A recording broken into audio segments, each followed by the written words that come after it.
Bhí ról lornach ag an ghaoltóir spóirt aitheanta Mhichíl Uí Mhuircheartaigh a d'imigh ar chlín na fiorna ar an 25 meitheamh an uirig I mban NUACHT spóirt chiarí ar champas Ollscoil Teicneolaíochta na Móin an MTU I Drálí.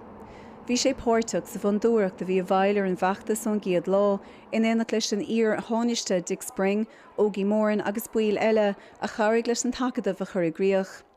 Brunach dochtúach inig bhí háling á bhíle san naim mar gheallar an lúc hangel a bhí a ggéil leis an gampas a géirí thar na blianta, agus an nacht brunfar an óir eile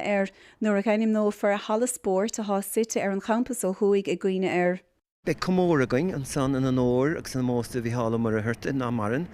agus crochfur beg plac chuoineáin I gcuine éis agus an mósta be sé sin ann agus an príomhrad ná go enim nófar Halla spóirt ceann sa príomh Halla spóirt as an acadamh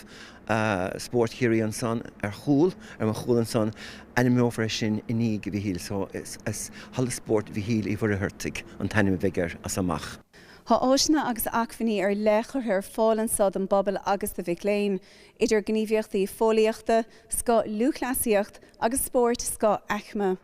Tá béim agus fócas speisialta á leaga ar áisina spóirt agus fóliaachta a chur fáil san acadamh spóirt do dhaoine a bhfuil riachtain is freise a cha.